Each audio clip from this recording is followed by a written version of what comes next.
Vale. Bueno, chicos, decía que lo primero quería dar las gracias a Mirasturias por haberme permitido la oportunidad. Yo actualmente soy tutora del grupo de intensivos, previamente lo fui del MIR Plus.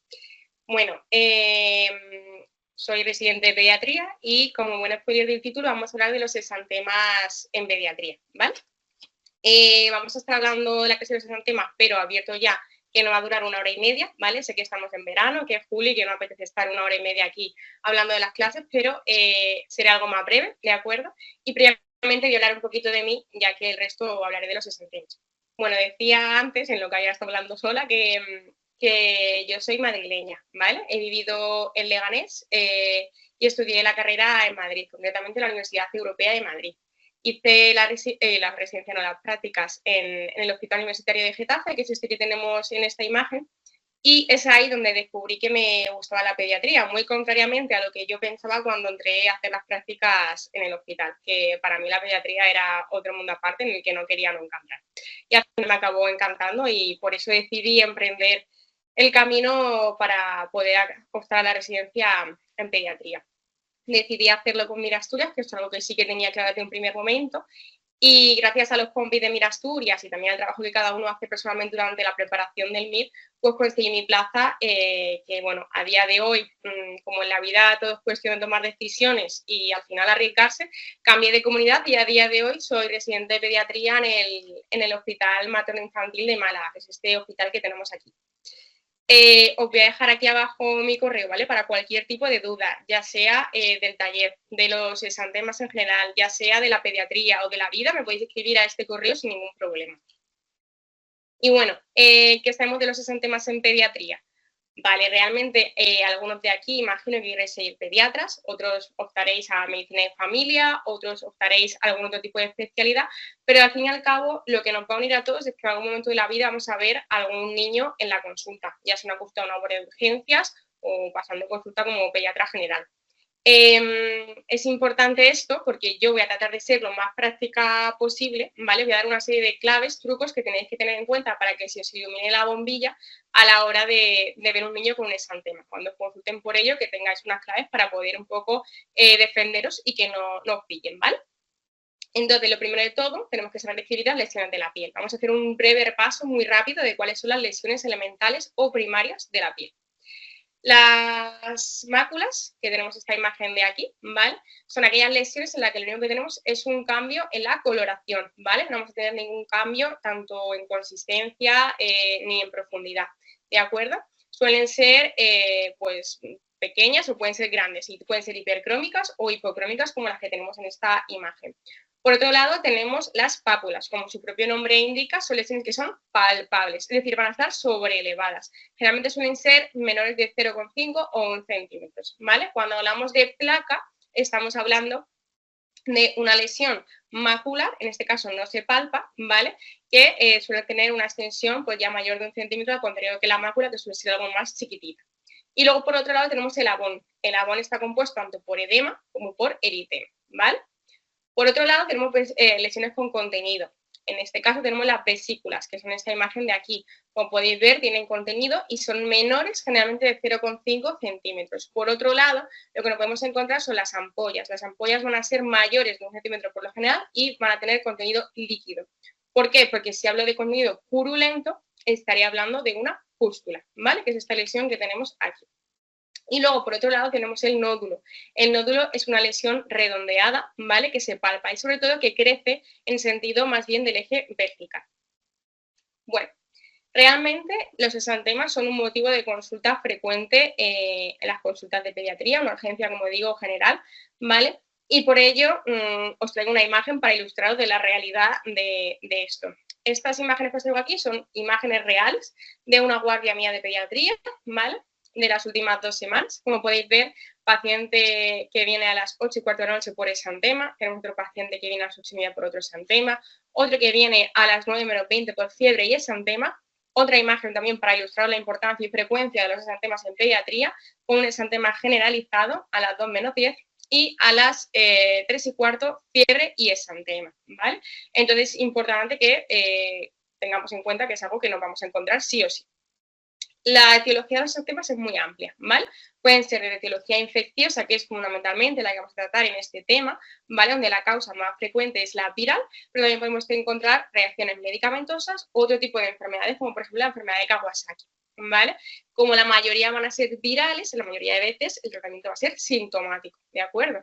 Pero es importante que lo diferenciemos de otras cosas que no tienen tratamiento sintomático y que suponen un riesgo vital. Por ejemplo, una meningitis meningocócica, por ejemplo, un síndrome de Stevens-Jones. Entonces, hay una serie de exantemas que sí que nos tienen que asustar y nos tienen que alertar cuando estemos en la urgencia. ¿Cuáles son? Pues van a ser los exantemas petequiales, ¿de acuerdo? Que son unas lesiones maculares, chiquititas, rojizas, que cuando estiramos la piel no van a desprender. Es muy característico, digamos esto a los padres. Aprietas la piel y no desaparece la vitropresión. Aquí es para preocuparse. Por otro lado, nos podemos encontrar lesiones purpúricas, como las que tiene este niño en los miembros inferiores, y también nos tenemos que preocupar si nos encontramos lesiones que afectan a la mucosa oral, sobre todo si son ampollosas, ¿de acuerdo? Bien, las herramientas fundamentales que tenemos en una consulta de urgencia van a ser una adecuada anamnesis, una adecuada exploración física. La mayoría de veces, como decíamos que eran virales y tratamiento sintomático, no van a necesitar ni siquiera pruebas complementarias. Ojo, si vemos las lesiones como hemos visto en las imágenes anteriores de petequias, púrpura o lesiones mucosas, sí que lo necesitaremos. Podemos obviarlas si tenemos unas lesiones que son petequiales, supramamilares y que vienen en un niño que está afebril. La anamnesis es otra de nuestras herramientas, como comentaba antes, ¿vale? Es muy importante la edad, que nos va a permitir diferenciar el tipo de organismo que esté implicado en cada reacción, ¿vale? Y también los antecedentes. Súper importante, tenemos que hacer una buena anamnesis preguntando por su estado vacunal, ¿vale? Gracias a vacunas de triple vírica y vacuna de la varicela, estamos viendo una disminución de los casos, ¿vale? Sin embargo, hay niños que no están vacunados o niños inmigrantes que en otros países que no tienen las vacunas. Importante también los viajes, ¿vale? Por la exposición a diferentes microorganismos que puedan tener en aquellos viajes, los fármacos que hayan tomado las 2 semanas previas, porque hasta 2 semanas después se pueden manifestar algunas lesiones, y cuánto tiempo lleva, así como la clínica, que es otro de las pistas que nos va a dar a la hora de la anamnesis. En cuanto a la exploración física, en pediatría hablamos del TEP, no sé si la habéis escuchado previamente, que se conoce como triángulo de evaluación pediátrica, que fundamentalmente valora 3 cosas. Uno es el estado neurológico, que lo vamos a ver en la apariencia del niño. El otro es el trabajo respiratorio y el otro es la circulación, ¿no? Sería un poco frecuencia cardíaca, ver cómo el niño tiene, si el relleno capilar es rápido o no. Son cosas que nos orientan un poco al estado del niño. Y hablaríamos ahí de TEP estable o inestable. También nos vamos a guiar un poquito por el tipo de lesión elemental, como hemos comentado previamente, cómo estén agrupadas, distribuidas y sobre todo pues la evaluación cronológica, ¿no? Cómo se han ido desarrollando, cuánto tiempo llevan, qué otros síntomas. Bueno, en pediatría hablamos de 5 enfermedades exantemáticas clásicas de la infancia, ¿vale? Que están aquí escritas según se fueron descubriendo por orden cronológico. La primera de ellas es el sarampión, la segunda es la escarlatina, la tercera es la rubeola, pero que también se conoce como sarampión alemán. La quinta es el megaloritema, eritema infeccioso, también conocido como quinta enfermedad. La sexta es el exantema súbito, roseola, o conocido como sexta enfermedad. Claro, estamos hablando de 6 enfermedades, por ahí falta la 4, ¿por qué? Bueno, porque antes había una enfermedad en el puesto 4, que era la enfermedad de Duques. Esta enfermedad al final se vio que no eran nada más que casos conjuntos de roseola y también algún tipo de rubeola. Por tanto, eran superposiciones y no era una entidad concreta, así que eso se descartó. Por eso, aunque hablemos de hasta 6 enfermedades como el exantema súbito, esta enfermedad, realmente solo tenemos 5. Bueno, pues empezamos con el sarampión. El sarampión es producido por el virus del paramoxibilidad, se transmite por vía aérea y también por la saliva. Es más frecuente que afecte a los niños pequeños. Una cosa muy importante que pongo aquí arriba en la diapositiva es que es una enfermedad de declaración obligatoria, ¿vale? Porque como he comentado antes, gracias a la vacuna ya casi no se ve, por no decir que no se ve, ¿vale? Por lo menos en niños que no son inmigrantes, pero que si aparece tenemos que documentarla. ¿Vale? Es muy característico en el sarampión que previamente aparezcan datos de fiebre elevada, ¿vale? Así como síntomas catarrales y muy característico también una conjuntivitis dilatida. El exantema es el que tenemos en la imagen, ¿vale? Es un exantema que va a ser generalizado, máculo-papular, que va a confluir en algunas áreas. Y es muy característico también que el paciente experimente posteriormente una descamación fina. Característico también y pregunta del NIR, que de esto voy a dar varias claves a lo largo del taller, porque son cosas que os pueden preguntar y que estaría bien que os fuerais familiarizando con ellas, son conceptos que caen en el MIR, ¿vale? Uno de ellos son las manchas de Koplik. Las manchas de Koplik son un signo patognomónico. Como podéis ver en esta imagen, aparecen en el interior de la mucosa oral, en la cara interna del carrillo, y son estas lesiones de una base eritematosa y por encima vemos que tienen como lesiones blanquecinas, ¿vale? Son patognomónicas del sarampión.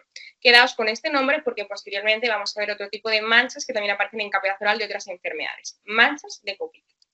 En cuanto a las complicaciones del sarampión, podemos encontrarnos encefalitis, poco frecuente, y también poco frecuente, pero concepto MIR, es la panencefalitis esclerosante subaguda, ¿vale? Que aparece posteriormente a haber tenido un sarampión. Importante también del sarampión que es una enfermedad muy contagiosa. De cada 100 personas expuestas, 90 se van a infectar, ¿vale? Como había comentado antes, van a darse brotes en los pacientes que no han sido vacunados y tendremos que hacer una exclusión escolar hasta 4 o 5 días después de que haya aparecido el exantema. El tratamiento viral, como es un virus, vamos a hacer tratamiento sintomático. Muy importante, tenemos que evitar el uso de la aspirina, puesto que podríamos acabar desarrollando un síndrome de Reye. Y vamos a hablar de la escarlatina. Como os había mencionado antes, voy a ser muy práctica en este taller y quiero que os quedéis con ideas claves, ¿vale?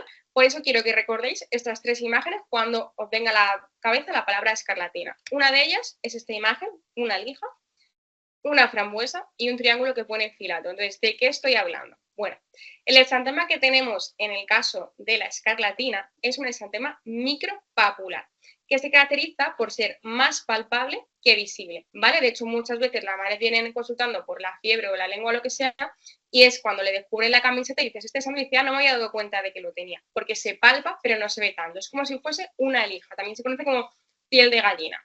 La frambuesa, ¿por qué? Porque los niños van a presentar una lengua aframbuesada, como podéis ver en esa imagen muy característico, que esas papilillas ahí, típicas de frambuesa.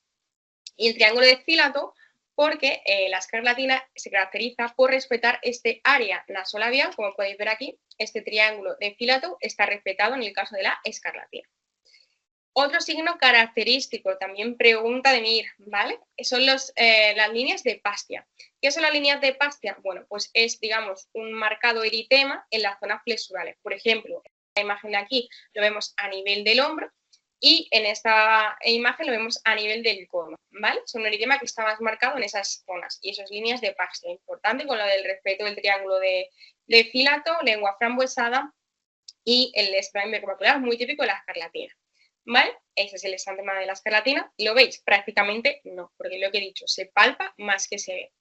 Y es transmitido por el estreptococo piógenes, o producido por el estreptococo piógenes, pero no por el tanto, sino por la toxina del propio piógenes, ¿vale? Que va a producir una especie de reacción no inmediata. Transmisión fundamentalmente vía respiratoria a través de faringoamigdalitis, es la vía más frecuente, ¿vale? Sin embargo, también menos frecuentemente se puede adquirir a través de una infección de la piel por el propio estreptococo, ¿de acuerdo? Es muy típico que me dé una fiebre con posterior desarrollo del exantema que he comentado antes, la lengua frambuesada y el respeto del triángulo de filato, ¿de acuerdo? Otro signo muy característico que os van a contar mucho los padres en la consulta es el dolor abdominal. Los niños se quejan mucho de dolor abdominal. Tratamiento, en este caso, como es una bacteria, vamos a poner tratamiento con penicilina o con amoxicilina. Complicaciones puede tener, pero son muy poco frecuentes hoy en día, ¿vale? Son la fiebre reumática y la limfnefritis por estreptococo. Pasamos a la siguiente, que es la rubeola. La rubeola es la tercera enfermedad exantemática de la infancia, si recordáis la lista, ¿vale? Y esta, al igual que el sarampión, aquí arriba nos fijamos, enfermedad de declaración obligatoria, ¿de acuerdo? La rubeola es un virus, ¿de acuerdo?, que se transmite fundamentalmente por vía respiratoria y que si afecta en las primeras 16 semanas del embarazo a una embarazada que no ha sido inmunizada y se lo transmite al feto, nos va a dar una clínica muy característica que es la triada de Greg, ¿vale? Esto también es concepto del MIR, de hecho voy a utilizar esta imagen propia de MIR Asturias para describir la rubeola congénita. Nos recordamos a coco, ¿vale? Afecta a la cabeza dando microcefalia, al ojo da cataratas, corazón, vamos a tener un ductus arterioso persistente, pero ojo que también podemos tener otras patologías cardíacas como una comunicación interventricular y también nos encontraremos afectación del oído, muy típicamente nos va a dar sordera. Bien. El exantema de la rubeola es un exantema maculopapular, también generalizado y va a ser confluente, ¿vale? Si recordáis, a la rubeola también se la conocía como sarampión alemán o sarampión de los 3 días, ¿vale? Progresa de arriba a abajo y al contrario que el sarampión sí que nos va a dar una fiebre más bajita, ¿vale? La fiebre del sarampión es una fiebre más elevada. Muy característico en la rubeola es la aparición de adenopatías, ¿vale? Dolorosas, sobre todo van a ser a nivel auricular y occipital, ¿vale? También pueden ser generalizadas, lo que se conoce como signo de Theodor, ¿de acuerdo? Y otro nombre nuevo de manchas, como os adelantaba ya previamente, son las manchas de Forchheimer. Estas manchas que son aquí en el paladar duro, tipo petequiales, nunca han sido preguntadas, pero podrían ser preguntadas o podrían intentar guiaros con las manchas de Koplik blancas del sarampión. Frecuente también en la rubeola que nos encontremos una afectación de las articulaciones. El diagnóstico lo vamos a hacer bien por serología, donde veamos que tengamos inmunoglobulina de tipo M, ¿vale? Frente a la rubeola elevada, o bien de la IgG, que sea específica frente a la rubeola elevada por 4 veces su título. También podríamos hacer una PCR de dessuado nasal o faringio, ¿vale? El tratamiento en este caso es sintomático y, como adelantaba al principio de la presentación, gracias a la vacuna de la triple vírica, es una enfermedad que no vemos nada frecuentemente en consultas. Otro exantema, que es el eritema infeccioso, megaloeritema o quinta enfermedad, porque recuerdas que la cuarta al final no existía, ¿vale? Que era la superposición de otras, es este exantema que habéis tenido que escuchar seguro las noticias. Estas noticias son de este año, ¿vale? Estamos teniendo un brote de esta enfermedad y seguro que os ha llegado algún caso, habéis visto en las noticias estas imágenes tan características. Bueno, el eritema infeccioso, megaloeritema o quinta enfermedad, es producida por el parvovirus B19, ¿vale? Se va a transmitir a través de las vías respiratorias, pero ojo, porque también se puede transmitir a través de hemoderivados y transmisión vertical de la madre al feto, ¿vale? Afecta frecuentemente al escolar. Esto también es súper característico, muy preguntado concepto de MIP, ¿vale? Si bien es cierto que se sale de este grupo de 4 a 10 años, también el otro día, por ejemplo, tuve un paciente en consulta que tenía unos 12, 13 años con este exantema, ¿vale? Es muy característico que el parvovirus tiene afinidad por los eritrocitos, ¿vale? En un feto me puede dar un hidrops fetal por esa anemia que provoque en él, ¿vale? Y en pacientes que tengan patología que afecte a la producción de matíes, puede provocar anemias intensas, ¿vale? Anemias aplásicas o crisis aplásicas, que también se conocen. Sin embargo, en aquellos pacientes que no tengan ningún problema a nivel de la producción de matíes, generalmente no suelen producir ninguna otra patología. Bien, los síntomas que vamos a tener en este exantema inicialmente van a ser inespecíficos, ¿vale? Febrícula, mialgias o incluso cefalea. Pero es muy característico que tenemos dos fases. Primera fase, una rubefacción facial de ambas mejillas, lo que se conoce como síndrome de la doble bofeteada, ¿vale? Esto es muy característico, los niños tienen esta parte que la han pegado. Vienen con las dos chapetas rojitas aquí, como podéis ver muy bien en esta imagen, ¿vale? Seguido de la aparición de la doble bofetada, aparece un exantema que es de tipo reticular. Y de nuevo, ¿vale? Clave para el diagnóstico, esta imagen aquí en forma de red, veis que es un exantema que es reticulado, ¿vale? En los miembros, suele aparecer en los brazos, muslos y nalgas, ¿vale? En niños más mayorcitos, tipo adolescentes o adultos más jóvenes, suelen presentarse lo que se conoce como el síndrome de guantes y calcetines, se llama papulopurpúrico en guantes y calcetín, porque lo que vamos a encontrar son lesiones petequiales, purpúricas en los miembros inferiores y superiores, sobre todo a nivel de manos y pies, ¿vale? Y también importante, sobre todo a la hora, ¿vale?, de un caso clínico que pongan o incluso de advertir a los propios padres, es que este exantema cursa con recidivas, ¿vale? Puede aparecer si el niño practica mucha actividad física, puede aparecer incluso con el calor, ¿vale? Y una vez que aparece el exantema, ¿el niño puede ir al colegio? Sí, ¿vale? Porque deja de ser contagioso. El tratamiento va a ser sintomático y en aquellos casos que lo precisen por anemia intensa, podemos hablar incluso de transfusiones. Estas imágenes son imágenes mías de un paciente de mi hospital, donde podéis observar que tiene aquí, ¿vale? Este exantema embofetada, ¿de acuerdo? Los dos lados aquí, esas petequias también pueden presentar en el paladar. Y aunque en la imagen no se aprecia de lejos muy bien, pero creo que sí que se intuye, ¿no? Estas lesiones petequiales, purpúricas, que podéis ver ahí en los miembros inferiores, ¿vale? Si yo me de guantes y calcetines, este niño era un poquito más mayorcito, por lo tanto hemos dicho que son niños que tienen más predisposición al desarrollo de esta patología. Y por último, el último exantema súbito, ¿vale? Roseola o sexta en enfermedad.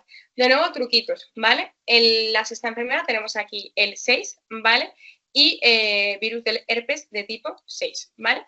Este se va a transmitir a través de secreciones respiratorias, ¿vale? Así como de saliva. La mayoría van a aparecer en los lactantillos de unos 6 meses, a partir de los 6 meses, porque es cuando los anticuerpos maternos de la madre que lo protegían van a desaparecer, ¿vale? Importante no solo recordar el número 6 de exantema súbitos, esta enfermedad, virus del herpes 6, sino que recordemos la carita feliz. ¿Por qué? Porque son lactantes que van a tener picos de fiebre elevados y que de repente, cuando desaparece la fiebre, ojo, el lactante con fiebre está feliz, ¿vale? Te van a consultar a un niño con fiebre, pero te van a ir feliz a la consulta, por eso la carita. Cuando desaparece la fiebre, es súper típico, aparece el exantema. Es esta exantemilla que tenemos aquí, ¿vale? Maculopapular, que es muy característico también, que afecte a nivel del tronco, ¿vale? Y nuevas manchas que tenemos que recordar, que tampoco han sido preguntadas, pero ojo, podrían liaros con ellas, son las manchas de Nagayama, ¿vale? Que aparecen en paladar blando y úvula, tipo enantema, ¿vale? Color rojizo. Bueno, estas son las 5 enfermedades enzimáticas de la infancia, ¿vale? Recuerda que aunque sean 6, son 5.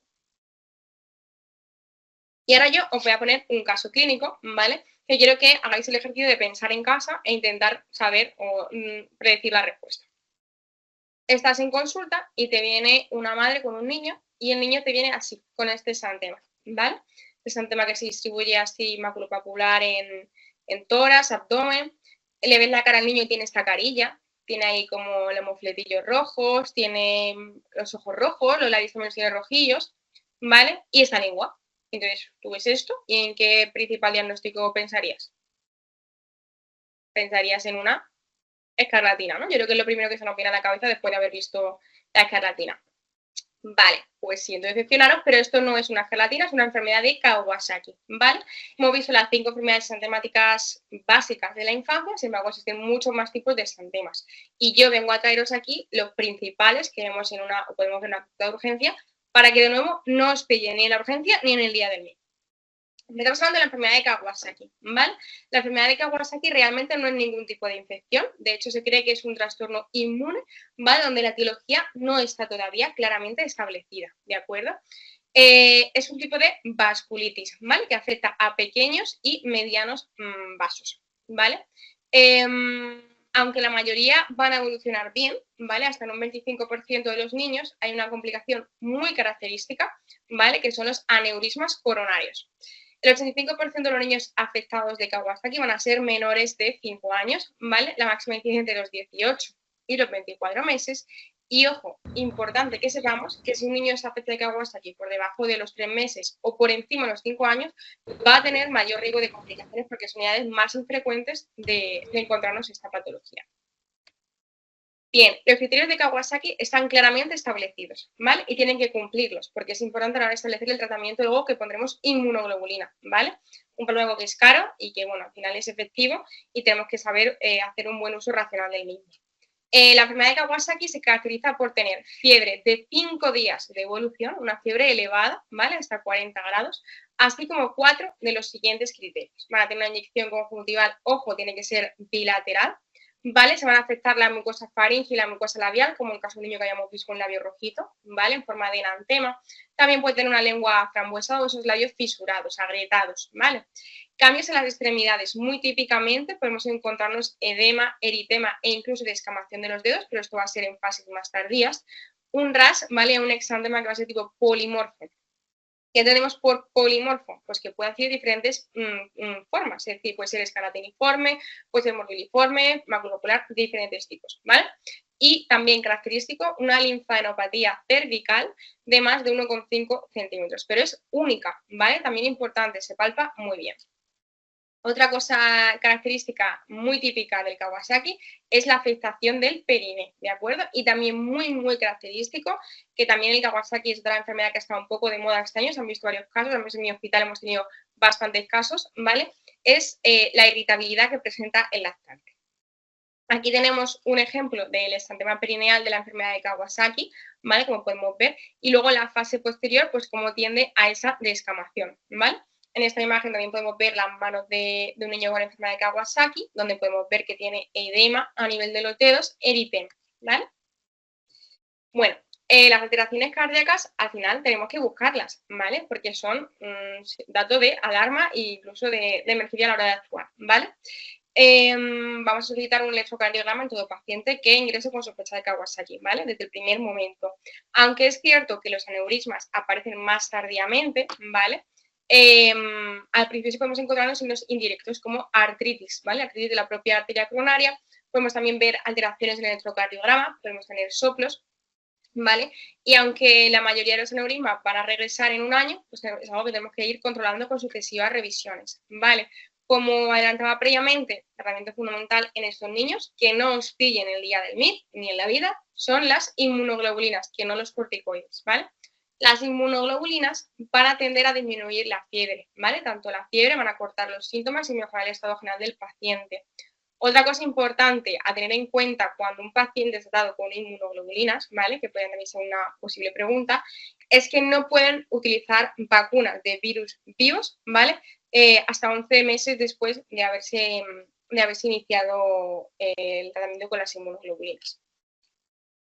Y bueno, un poco para aclarar las dudas que hayan podido surgir cuando se puesto las imágenes del supuesto o de la supuesta escarlatina que hacía era un Kawasaki, traigo aquí lo que son las 7 diferencias, ¿vale? Vamos a ir comparando uno y otro, vamos a hacer un ejercicio en casa de pensar cuáles son las principales diferencias para que vayamos viendo las cosas claras, ¿vale?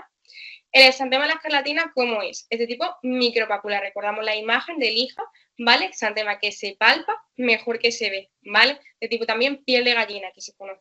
En el Kawasaki es un exantema polimorfo, como he dicho antes, puede adquirir cualquier tipo de morfología.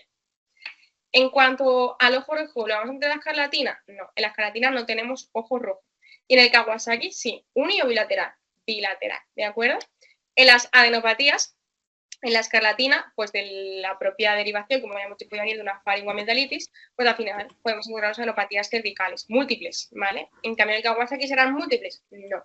Es una adenopatía única de 1,5 centímetros, mayor de 1,5 centímetros. En cuanto a lengua frambuesa, ¿en la escarlatina la podemos encontrar? Sí, ¿vale? En la escarlatina sí, y también en el Kawasaki. Cuidado que nos vayan a pillar aquí. En cuanto a las complicaciones de la escarlatina, sabemos que eran menos frecuentes, ¿vale? Como son la fiebre reumática y la nefritis postestreptocócica, mientras que en el Kawasaki tenemos complicaciones que vemos más a menudo y que suponen un riesgo incluso vital, ¿vale? Que son los aneurismas coronarios.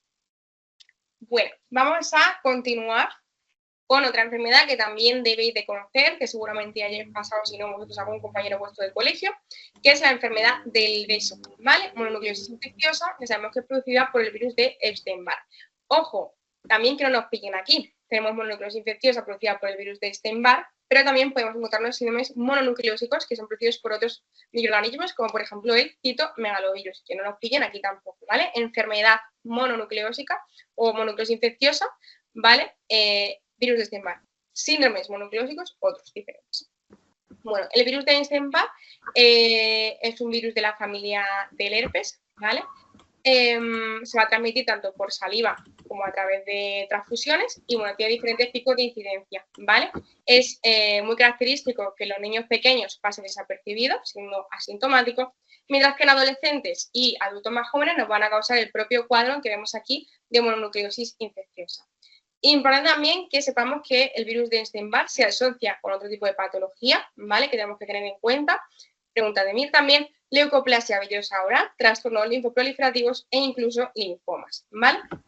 En estos niños más mayorcitos, tras un periodo de incubación, va a desarrollar una tríada característica, ¿vale? Que es frecuente precisamente de cefalea con malestar y fatiga, que aparezca una faringitis, que aparezca fiebre y así como adenopatías cervicales. Muy característico, ¿vale? Que tras la administración de la amoxicilina, sea cuando aparezca este exantema, es muy, muy característico. Un niño que se diagnostica una faringitis bacteriana, ¿vale? Por el piógenes, supuestamente le ponen amoxicilina y de repente desarrolla este exantema. O van a venir así a la consulta varios casos, ¿vale? Al final esto es un tipo de reacción de hipersensibilidad, ¿vale? Y el exantema que va a aparecer es un exantema pues pruriginoso, ¿vale? De tipo esclatiniforme o bien morbilliforme, en superficies extensoras que se va a extender a tronco sobre todo y extremidades. Y que tras una semana después de haberlo desarrollado, característicamente va a descamar, como descamaba también el del sarampión. muy típico, muy característico que van a decir los padres siempre que entran a la consulta con un diagnóstico previo de mononucleosis es que el niño está muy cansado, ¿vale?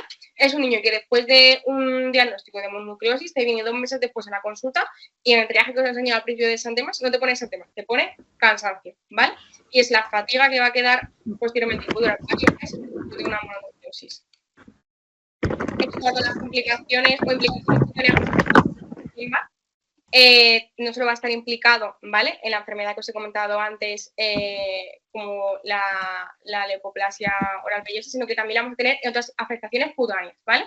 Como el síndrome de Janowski-Crosby, del que vamos a hablar después, eritema nodoso, eritema multiforme, ¿vale? Aparte de la fatiga en estos pacientes, otra cosa muy característica es que desarrollan esplenomegalia, ¿vale? También es muy frecuente que oigas a algún médico que diga que no practique deporte de contacto si suele ser un niño que pues, juega béisbol, baloncesto, deportes donde pueda tener algún tipo de riesgo de contacto, ¿no? De impacto más bien. ¿Por qué? Porque la esplenomegalia al final puede desarrollar en una rotura esplénica por un traumatismo, ¿vale? Menos frecuente, pero puede estar, y si el niño practica deportes de alto riesgo de contacto, pues tenemos que advertirle de esto. El diagnóstico lo vamos a hacer fundamentalmente clínico, pero ojo, también podemos confirmarlo con una analítica, vamos a ver hipertransaminastemia, ¿vale? Porque también se puede dar saturado de hepatomegalia, trombocitopenia, así como linfocitosis. Los linfocitos que aparecen aquí son atípicos, ¿vale? Tienen un citoplasma más amplio que los linfocitos normales. Lo vamos a ver con un frotis, ¿vale? También podemos hacer PCR en sangre o en muestras tisulares y la prueba de Paul Bunel, ¿vale? De anticuerpos heterófilos, que no deja de ser una prueba de aglutinación. En cuanto a tratamiento, fundamentalmente, como todo virus, y como ya hemos visto casi toda la clase, va a ser sintomático, ¿vale? Si bien es cierto que en complicaciones, aunque no está muy demostrado, vamos a poder utilizar corticoides.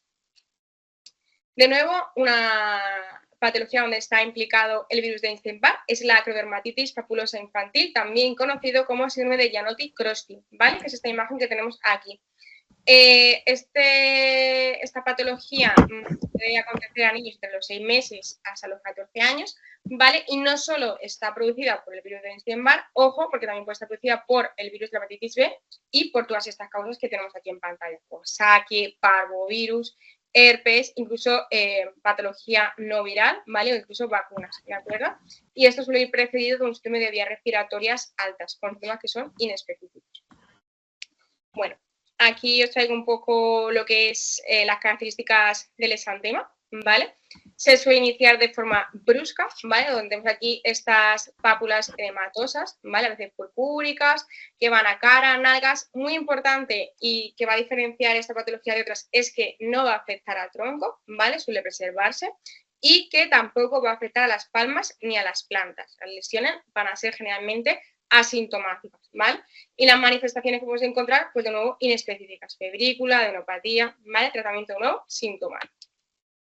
Aquí tenemos unas imágenes, ¿vale? Estas lesiones que afectan a miembros, tanto inferiores como superiores. Veis ahí algún tipo vesiculoso. Y ahora vamos a hablar de un nuevo caso clínico, ¿vale? Esto es un caso real.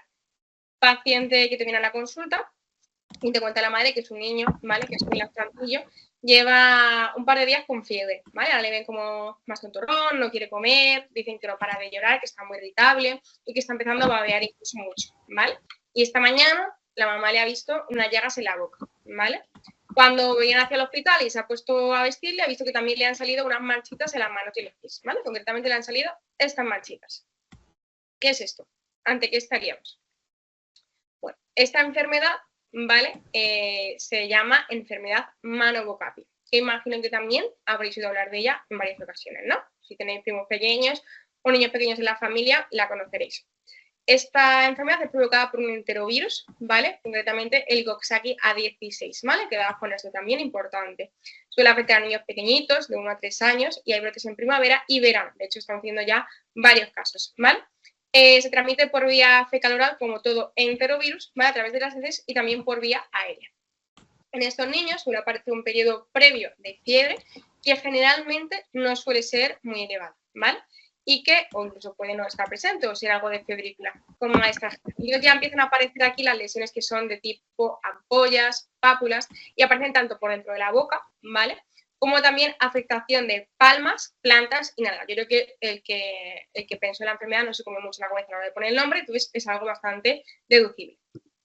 Las lesiones estas vesiculares que van a convertirse también en ampollas, al final van a tender a curar en 5 o 10 días, ¿vale? Es autolimitado, el niño está irritable, babeando por las lesiones de la boca, le costará más comer unos días, ¿vale? Pero realmente tiene más repercusión, acaba pasándose solo, ¿vale? El tratamiento sintomático, podemos ponerle algún spray para las lesiones de la boca y que no le dura tanto al cagar, tampoco suelen dar mucho fluido, ¿vale?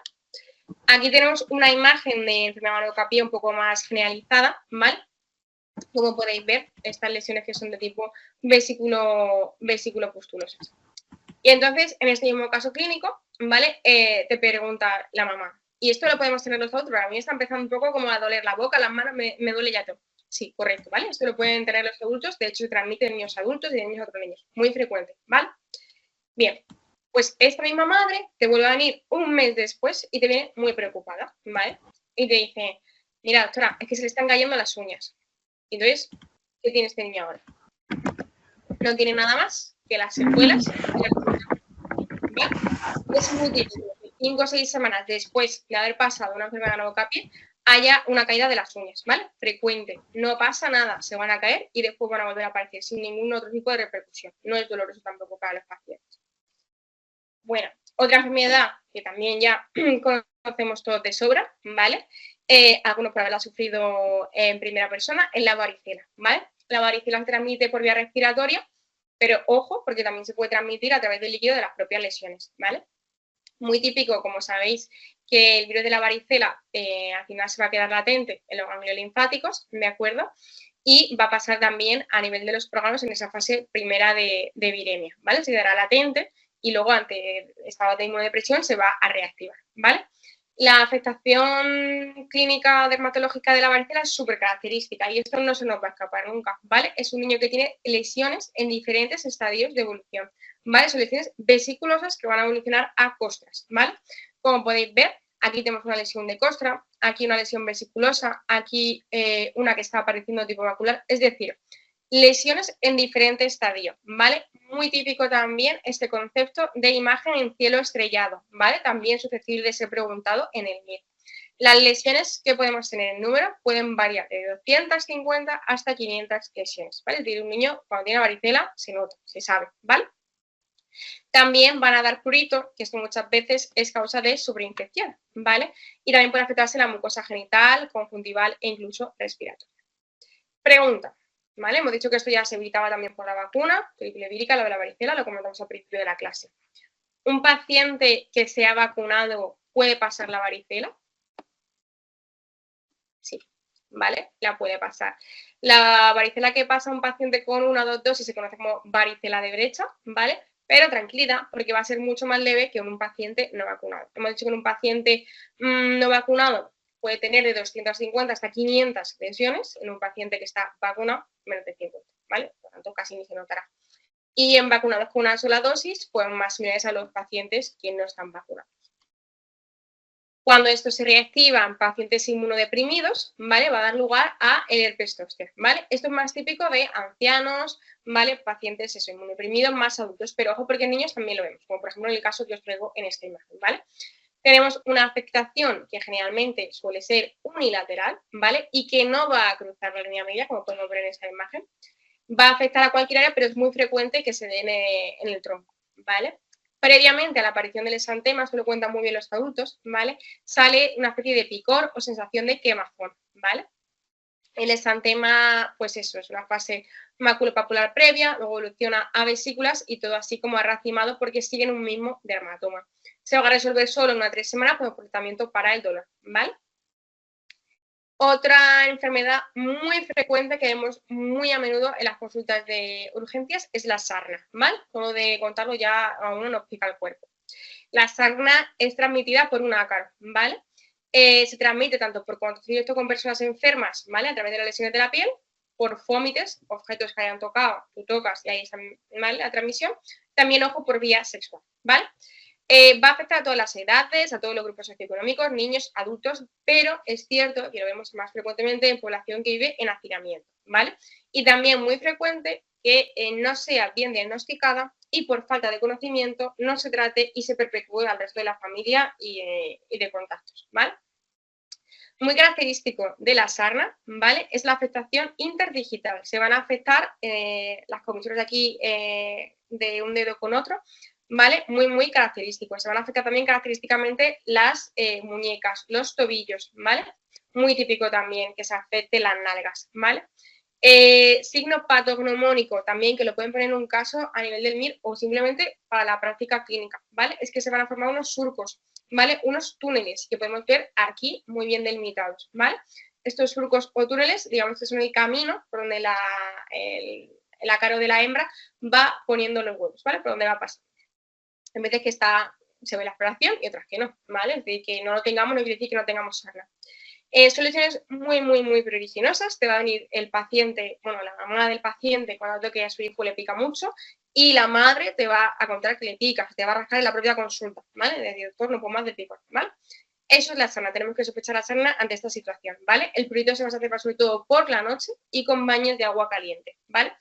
Es verdad que en pacientes de más corta edad, como son lactantes, o de más elevada edad, como son, por ejemplo, los pacientes ancianos, van a afectarse zonas que no son tan frecuentes que se afecten en niños, ¿vale? Como, por ejemplo, son el cuero cabelludo y la cara, ¿vale? En cuanto al diagnóstico, bueno, vamos a hacer un raspado y verlo en la microscopía óptica, podemos hacerlo en dermatoscopio, pero en la práctica clínica de emergencia no tenemos estas herramientas y no vamos a poder hacer eso, ¿vale? El diagnóstico realmente es clínico, ¿vale? Vamos a diagnosticarlo según la clínica, según lo que estamos viendo, signos, y vamos a tratarlo. Que responda es la mejor forma de diagnosticar, ¿vale? Tenemos dos tipos de tratamientos. Por un lado podemos poner tratamientos tópicos, ¿vale? Donde utilizaremos la permetrina o pomada de azufre, que se pone durante 3 noches consecutivas. Advierto que la pomada de azufre huele fatal, mancha todo, ¿vale? Es muy engorroso. Y podemos utilizar tratamiento oral. Ojo, la ivermectina, que es el tratamiento oral que vamos a utilizar, no está recomendada, ¿vale? Menos de 15 kilos, tampoco en embarazadas ni en mamás que estén dando la lactancia. Se va a dar durante una semana, se toma un día, una semana, y otro día en la siguiente semana o 2 semanas. Importante, la sarna, permitirme la expresión, es un coñazo. ¿Por qué? Porque tenemos que estar lavando sábanas, tenemos que estar lavando mantas, tenemos que estar lavando toallas, todo repetitivamente, con altas temperaturas, ¿vale? El conseguir eliminar microorganismos de la casa es algo muy complejo y muy engorroso, ¿vale? Y otra cosa importante, este mismo paciente que también consulta por sarna, después de tratamiento, te puede volver después. Le dices que continúo con mucho prurito, alguna lesión más residual, es que sigo con la sarna, ¿vale? Importante no equivocarnos aquí, ¿vale? Esto no es una sarna, sino que es algo, digamos, natural o evolutivo del proceso, ¿vale? Se conoce como posarna, o sea, prurito de dermatitis posarna, ¿vale? Y no implican fracaso del tratamiento, sino que esos microorganismos es una respuesta, ¿vale? A los átomos muertos que luego se van a ir desprendiendo 2 semanas por la foliación natural de la propia piel. Aquí tenéis el microorganismo asqueroso de la sarna, con los huevos, ¿vale? Y este sería su ciclo vital. Como podéis ver, aquí se ve súper bien el surco lineal o túnel y también muy frecuente que veamos este tipo de lesiones de sarna en los pacientes ya más avanzados, ¿vale? Por la falta de diagnóstico, como los de más tarde o hacinamiento, y son estas lesiones de tipo nodular. Aquí tenemos una sarna muy característico de este exantema que lo veamos en niños, en lactantillos, ¿vale? Este exantema es muy característico de la sarna. Veis que se afectan ahí a nivel de la palma, ¿vale? Ese surco que se ve súper bien aquí. Meningococo, alarmas aquí. El meningococo es una enfermedad que no se nos puede pasar por alto en la consulta de una urgencia. El meningococo, bueno, más que meningococo, que es la bacteria que lo causa, es la meningococemia, ¿vale? Que lo va a causar esta clínica. O meningitis meningocócica. ¿Quiénes van a ser los sujetos más predispuestos? Concepto MIR, aquellos que tengan una deficiencia del complemento de C3, una deficiencia del complemento a nivel de C5, C9, ¿vale? O, ojo, también importante esto, pacientes tratados con eculizumab, que al final no deja de ser un inhibidor de la vía final del complemento, ¿vale? De la vía C5. Se va a transmitir por vía respiratoria, debemos de saber que el humano es el único reservorio natural de esta bacteria, sobre todo a nivel de la nasofaringe, que tiene un periodo de incubación de 2 a 10 días. Vamos a hacer una erupción petequial que posteriormente va a evolucionar muy rápidamente, en cuestión de minutos, a púrpura, ¿vale? Estas son las lesiones que tenemos aquí. Eso nos tiene que asustar mucho si vemos una urgencia, ¿vale? Porque va a progresar también a necrosis e isquemia tanto de la piel como de los órganos. Estos pacientes van a acusar con hipotensión, pueden tener complicaciones de pericarditis, miocarditis, al final van a acabar la mayoría en UCI, ¿vale? Que es el tratamiento, cómo se va a manejar, aparte de, por supuesto, tratamiento antibiótico. Otra patología que comentaba al principio del tema, cuando explicaba los síntomas que nos tienen que alertar en una urgencia, es el síndrome de Stevens-Johnson. Este tipo de exantema se debe más bien a una reacción de hipersensibilidad de tipo 4.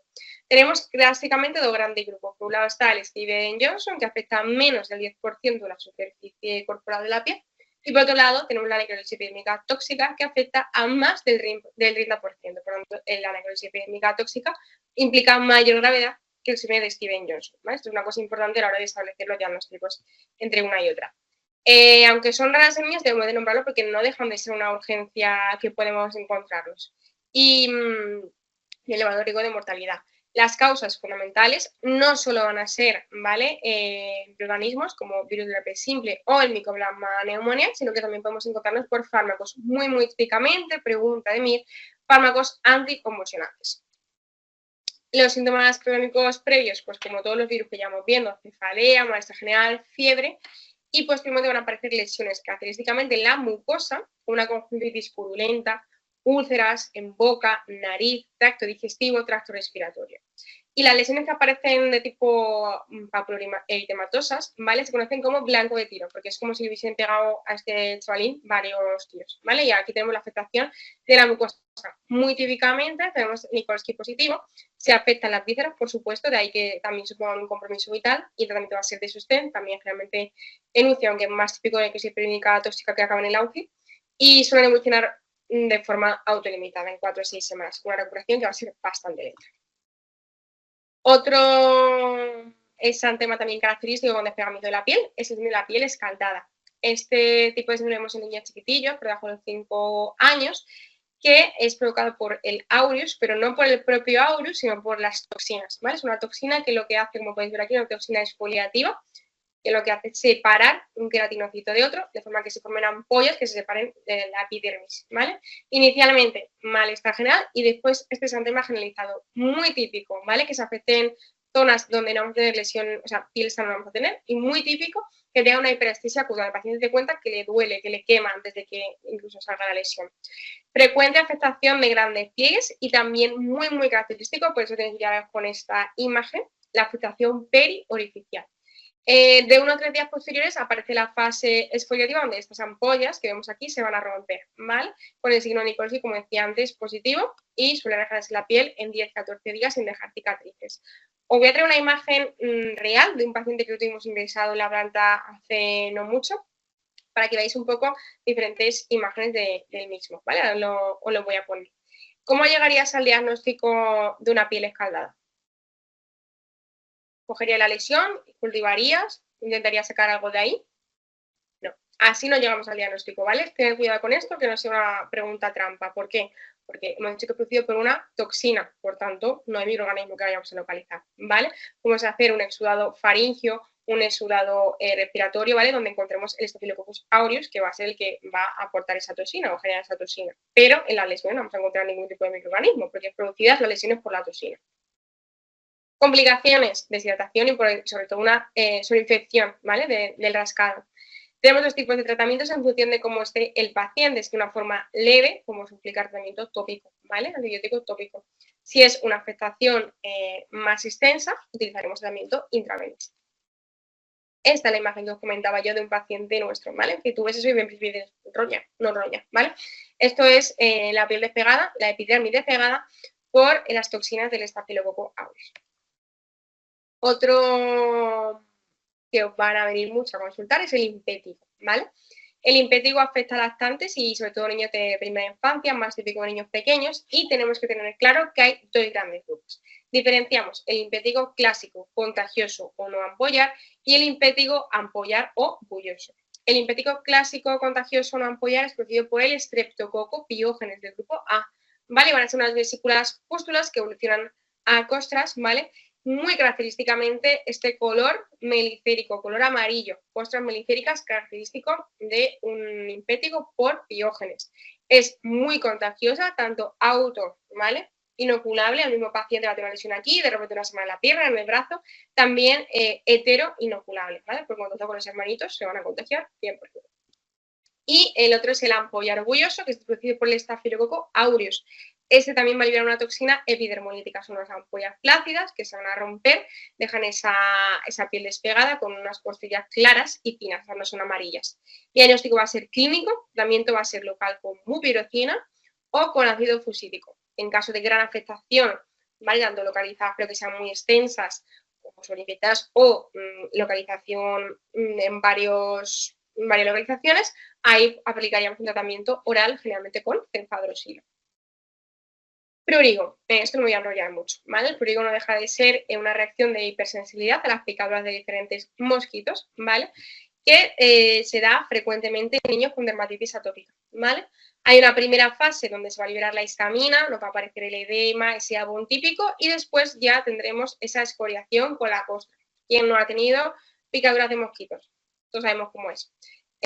Importante a la hora del diagnóstico, que va a aparecer en zonas que son expuestas, ¿vale? Localización simétrica, áreas expuestas, brazos, piernas, cuando el niño está tapado con camisetas. Está con antihistamínicos un poco para evitar el pico. Y concluyendo ya con esto, tenemos la dermatitis del pañal. La dermatitis del pañal entendemos por ella a cualquier afectación de la piel en el área donde se pone el pañal, ¿no? Su propio nombre tampoco tiene mucha complicación.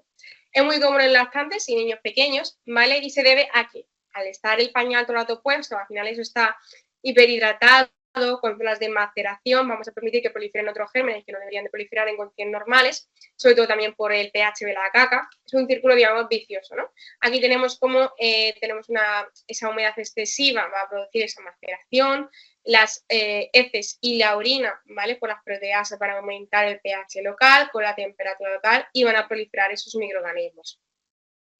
Entonces, muy característico de esto, que nos encontremos los pliegues respetados, súper característico en la dermatitis clásica en W. Vemos aquí un pliegue, vemos aquí otro pliegue respetado, y dibujamos una W mental aquí, lo visualizamos mucho mejor, ¿no? Cuando estas lesiones maculares, eritematosas, evolucionan, ¿vale? A erosiones y ulceraciones, hablamos de una entidad con nombre propio, que es la dermatitis del pañal erosiva de Jacquet, ¿vale? Que se afecta a la zona perineal muy característicamente. Y otra cosa que no se nos puede escapar nunca, ¿vale? Tanto en la práctica como en el MIR, son las sobreinfecciones por cándida. ¿Por qué? Porque se van a ver súper bien. Tenemos característicamente lesiones satélites, es decir, hay una lesión y salpicaduras alrededor. Y muy típicamente también collarete descamativo. Y esta es la imagen que no se nos puede olvidar nunca, ¿vale? Tenemos aquí este collarete descamativo por aquí, como podéis ver, y las lesiones satélites tienen lesión principal y alrededor tienen lesiones satélites. Bien, tratamiento ABCD, que se conoce aquí, ¿vale? Vamos a airear la zona, cambiarle frecuentemente el pañal, vamos a evitar la humedad, que esté limpito todo. Vamos a evitar, muy típico hay que decir a los pacientes, a los padres, que no utilicen toallitas húmedas, sino que lo hagan incluso con una esponja, con jabón y agua. Pañales que sean ultraabsorbentes, ¿vale? Y sobre todo, pues medidas preventivas. Si es un caso moderado, utilizaremos un corticoide tópico, ¿vale? Si es una cándida clotrimazol, generalmente, y sobre infección bacteriana como pirocina fusídico, y ya en casos más extensos utilizaremos antibioterapia oral. Aquí os dejo esta imagen tan desagradable de la dermatitis del pañal que os he comentado antes, erosiva de Jacquet, ¿vale? Con esas úlceras ya tremendas. Y en la imagen de la derecha, ¿vale? Esto no se nos puede escapar, tenemos esas imágenes típicas en collarete que veníamos a ver por aquí, este collarete por aquí, que nos están hablando de lesiones por cándida. De nuevo, ¿vale? Lesiones en satélite, por aquí, y de nuevo, lesiones en collarete. Dos cosas características, lesiones satélite y collarete, asociamos a cándida. Y el diagnóstico diferencial, y esto lo traigo a raíz de un caso que tuve esta semana de un niño con una dermatitis del pañal que no está evolucionando bien, ¿vale? Pues tenemos que diferenciar una infección perianal estreptocócica, ¿vale? Que aquí cursa con dolor al hacer caca, que si una dermatitis del pañal no cursa con ello, y fiebre, la seborreica, ¿vale? Tenemos afectación de otras áreas, por supuesto. Psoriasis puede ser la primera manifestación de la enfermedad y el que hayamos nombrado antes, el Kawasaki, muy típico, la afectación perineal. Bien, pues ya hemos acabado, buena noticia, con los exantemas y ahora quiero que practiquemos un poquillo con el Kahoot, ¿vale? Van a ser unas preguntillas cortas, 9 preguntas concretamente, y con esto finalizaríamos la clase, ¿vale? Nos va a servir un poco de autorrepaso para ver un poco qué es lo que hemos aprendido realmente. Bueno,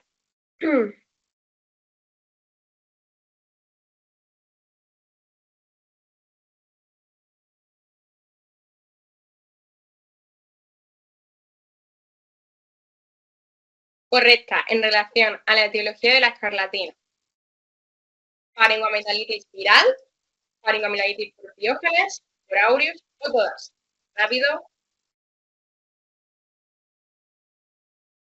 vale, perfecto. Me preocupa las faringoamigdalitis virales y las de todas son correctas, chicos, recordad, ¿vale? Por el Streptococcus pyogenes, concretamente va a ser por las toxinas. Y recordad que aunque suelen debutar a través de una faringoamigdalitis, también podrían debutar a través de infecciones por estreptococo en la piel, ¿vale? Pero en ningún caso viral ni aureus, ¿vale? Seguimos. Correcta, respecto a la clínica dermatológica de la escarlatina. Exantema con áreas de piel sana en su interior y lengua depapilada. Exantema sin áreas de piel sana en su interior y lengua depapilada. Exantema sin áreas de piel sana en su interior y lengua roja fresa. O exantema con áreas de piel sana en su interior y lengua roja fresa.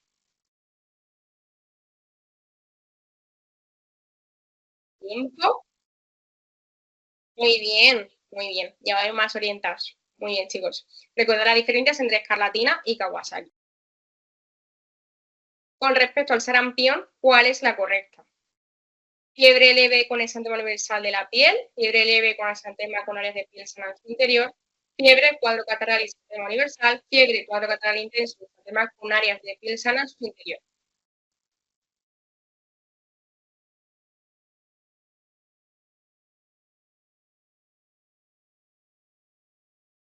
La correcta es el cuadro catarral intenso. Recordad, la fiebre va a ser elevada, vamos a tener los ojos rojos, vamos a tener síntomas catarrales, ¿vale? Y algún área que puede estar respetada.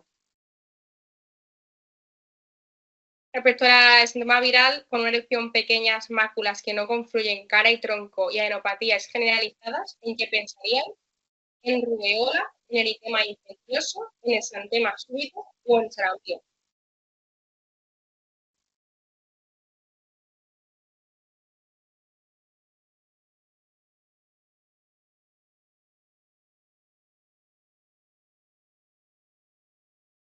Muy bien, veo unanimidad aquí prácticamente. Recordad, adenopatía generalizada, muy típico, ¿vale? Retroauriculares, también occipitales y que sean generalizadas también, que se llama el signo de Teodor, muy característico que asocie rubeola con el exantema y adenopatía, con vellito que se nos tiene que encender. Con el eritema infeccioso, ¿cuál va a ser la manifestación cutánea típica?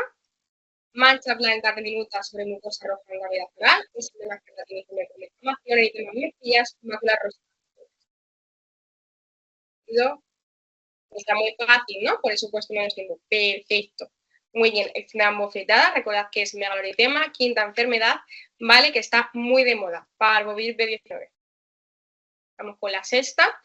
Dermatosis compatible con Gianotti Crostin. ¿Cómo llegarías a un diagnóstico etiológico? Serología de virus de Epstein-Barr y hepatitis, hemograma para buscar plaquetogenia, leucocitos o serología VIH. Muy bien, las que pongo menos tiempo son muy sencillas, ¿vale? Perfecto, serología, recuerda que el anticrosti puede ser producido por virus de Epstein-Barr y por virus de la hepatitis B, ¿vale? Que también puede ser producido por bacterias y por fármacos, pero que obviamente no me va a servir de nada buscar una plaquetopenia o una leucocitosis y el virus del VIH menos frecuente. Vamos a por séptima pregunta. Dato clave en el examen dermatológico para hablar de impétigo contagioso o impetigenización secundaria de dermatosis. Pústulas, vesículas, costras necróticas o costras melíferas.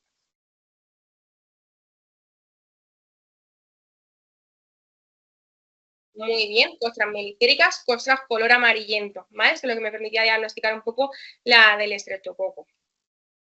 Vamos con la penúltima pregunta de la siguiente dermatosis. ¿Cuál predispone a una impedignización secundaria? Sarampión, rubeola, dermatitis atópica o exantema súbito. Pica que te pueda rascar y te pueda infectar.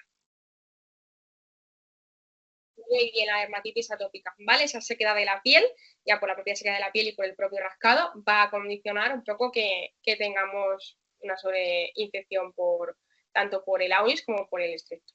Pregunta: ¿cuál de los siguientes fármacos emplearías en el tratamiento tópico para el impétigo? Tampoco regular es hidrocortisona, multirotina, aciclovir o ninguna es correcta.